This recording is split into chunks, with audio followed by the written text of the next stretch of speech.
Welcome back to the On Business podcast. With tons of experience in different industries in Canada and the United States, Danielle and Brandon give you real talk, no nonsense expert advice about running and owning successful companies.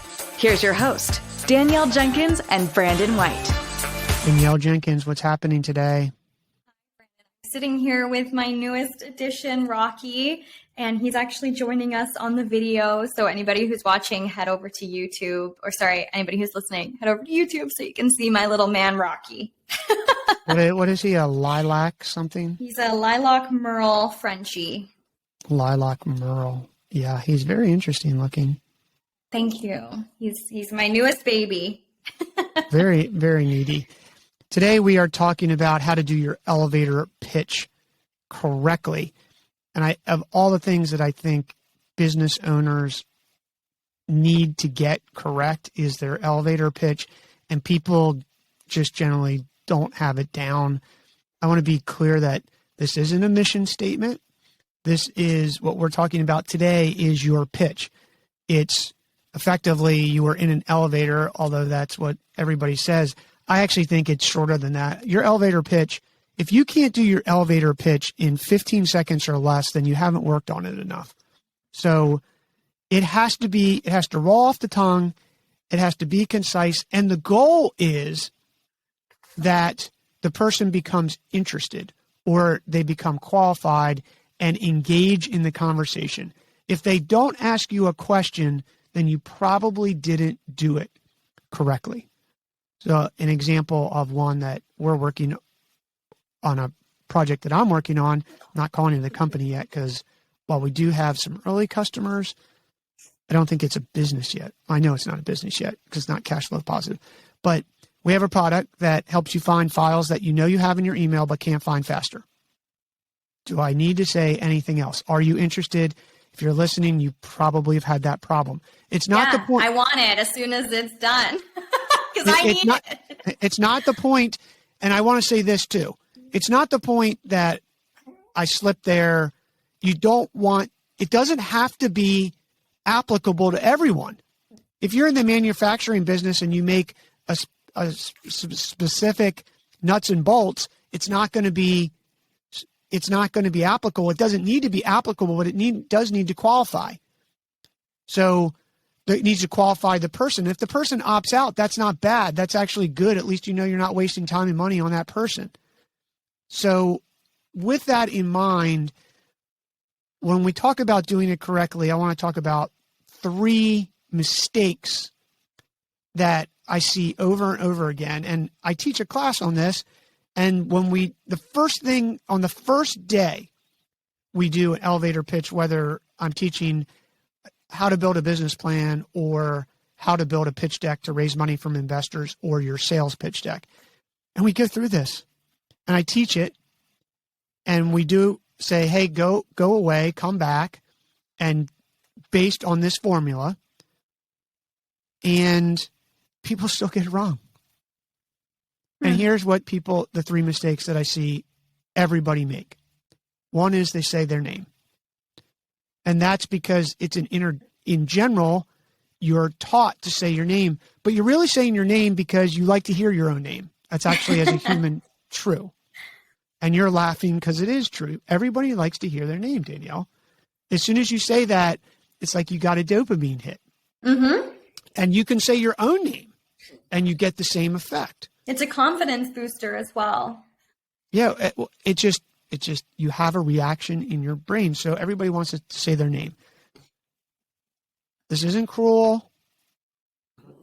It's true. No one cares. No one cares. It's like going to the gym and people will say, oh, I can't go to the gym, Brandon. I'm not in shape and there's all these things and people are looking at me. I got news for you.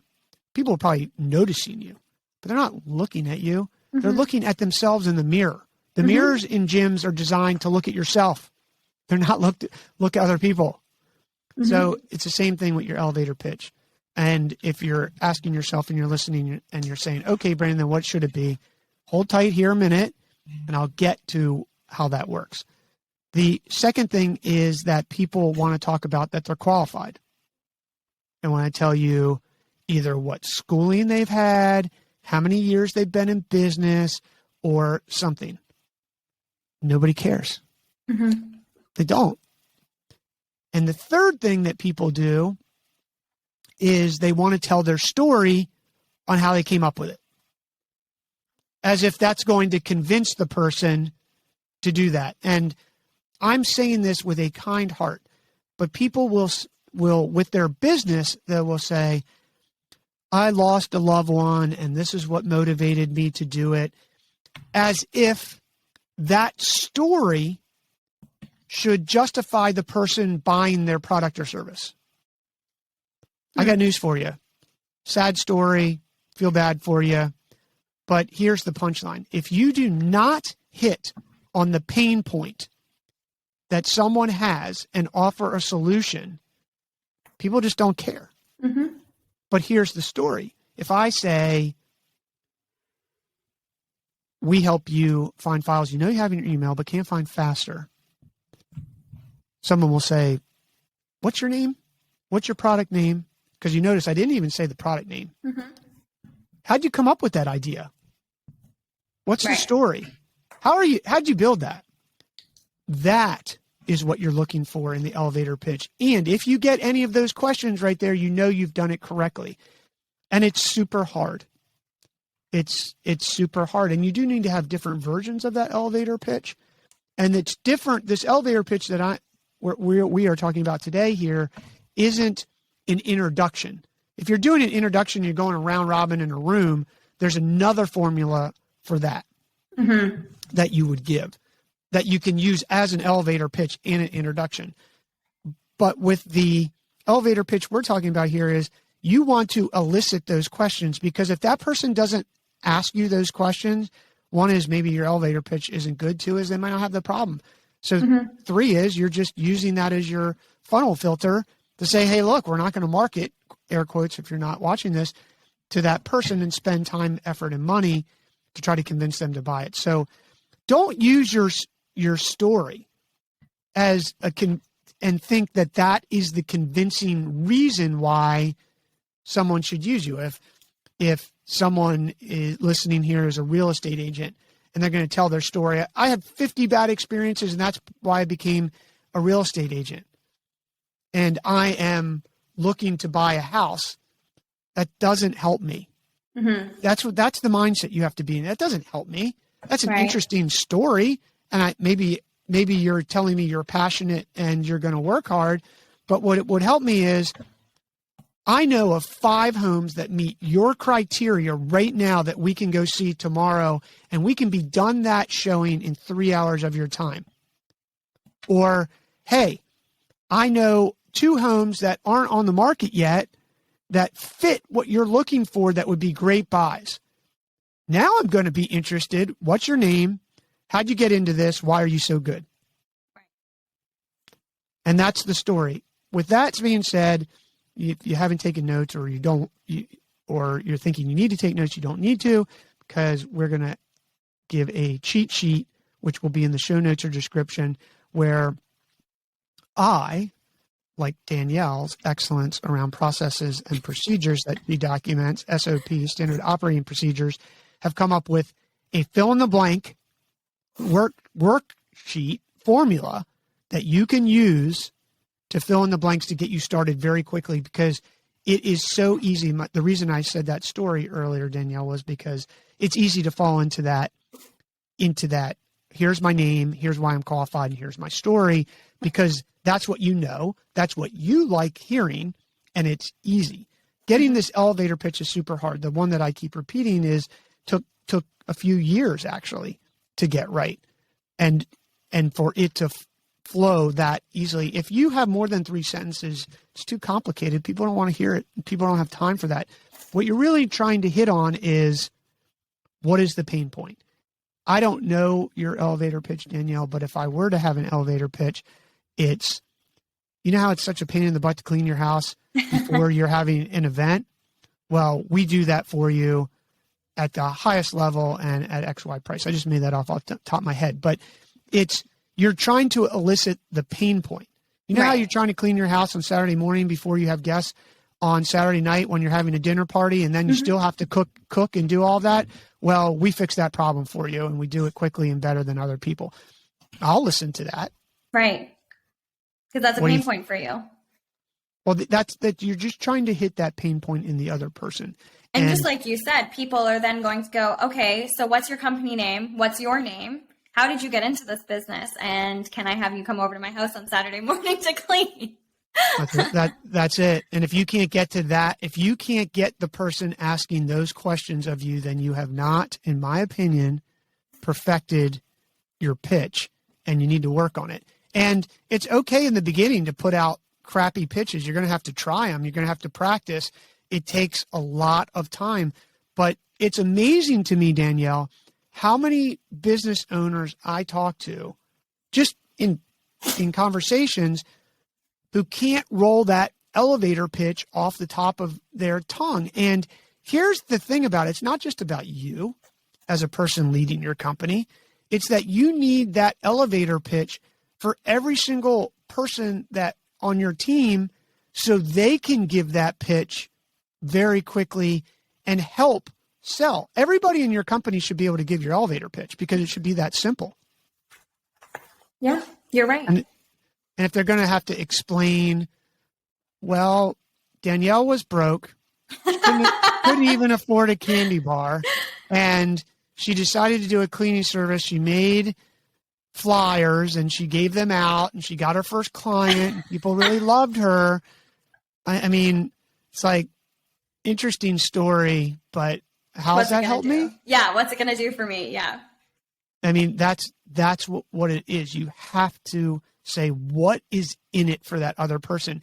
And here's the cool thing. Once you get into that mindset that you shift your framework of thinking into your customer and put yourself in their seat, then wow, it really changes a lot of things. And it's easy to get into that other mindset because it's easy and it's about us, but it's not about us. It's about them. So that's my tips on how to do your elevator pitch correctly. What do you think, Danielle?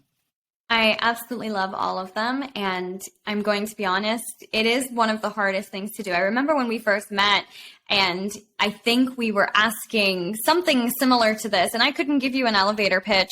And I think a lot of the time, a lot of businesses or business owners, they revert back to things like Dragon's Den or Shark Tank when they're sitting there and they're going, my name's such and such. And, you know, I feel like all of those pitches, those investor pitches, are all about the sad stories. And then you get somebody like Kevin O'Leary that goes, and he reminds me of you, or you remind me of him. What's the numbers? Yeah, like that's what it comes down to. But I think people kind of misinterpret an investor's pitch to an elevator pitch or something to that effect, because you're right. Everybody always constantly goes, well, my name's this is my company, this is what I do, and this is the sad story that how I got into it. Because most of the time there is a sad story or a mission behind it. But having that perfected elevator pitch is right. And if I'm being 100% honest to everybody listening, guys, our company, despite how great it is and the reputation we have and the revenues that we do, I don't think we have a perfect elevator pitch, Brandon. So I think I'm going to perfect that today after our show. Yeah, I think in a previous episode, I'm not picking on you, but if I'm going to pick on anybody, it would be you, because that you pick on people who are close to you, is that you default to your mission statement. Mm-hmm. The mission statement isn't the elevator pitch. And you are so right. And I used to teach, I don't know if people know this, I used to teach for Damon John and Robert Helzercheck on Shark Tank. They have students who they teach entrepreneurship courses, and I was the guy who taught their business plan and elevator, not just elevator pitch, investor pitch deck, literally. It used to be how to do it in 13 slides. In the course of me writing this new book that I'm writing, I've actually got it down to 11.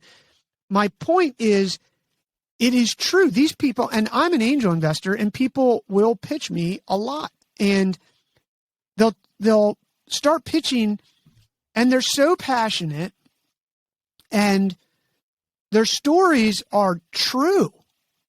And then they start crying and it just makes it terrible. Like, that story is personal and true to that person, whoever it is. But a friend of mine who actually lives in Canada, in Ottawa, said once to me, market doesn't care. The market doesn't care. The market doesn't care whether you're tired. The market doesn't care whether you have a good story, sad story, whatever story. The market only cares if you solve a problem for them that they have, and you do it in a way that is better than current solutions and they're willing to pay you for. That's all the market cares about, because nobody wants to buy be sympathetic, and that's not the sale you want. That's not even the sale you want, because it's not scalable. What are we going to repeat Danielle's sad story? I mean, how are we going to sell that? Right. Buy the product because we feel sorry for Danielle. Well, and I'm going to be honest, I can add to this, Brandon, because in our industry, and I've talked about this a gazillion times, our industry, the cleaning industry, has really shitty standards. And unfortunately, you don't have to be of high education to start a cleaning business or just cleaning in general. So, and I've talked about this many times, when we first started the company, or when I first started the business, should I say, 9 times out of 10, everybody that I was speaking to who wanted to be a customer, or that I approached to be a customer, asked me the same stupid questions of, are you going to be reliable? Are you going to show up on time? I'll just pay you $10 an hour cash because you have no standards, qualifications, you have really bad expectations or reputation, whatever it may be.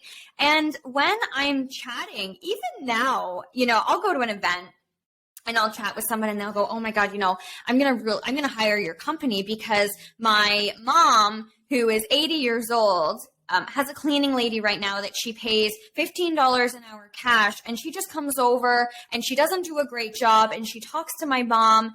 And the reason we don't get rid of her is because she's told us that she's really struggling after her divorce, and she has 3 children to feed, and we feel bad, so we're just going to pay her until somebody better comes along. And we hear it all the time, and that's a sob story. It's a sympathy thing, and it's not scalable. That poor person who is trying to work but keeps telling the same sob story over and over again, they're not going to make a living, because look, guess what? They've just come to our company because they really need to get rid of you, and they feel bad, but they really need to get rid of you because you're not doing the job that they want you to do.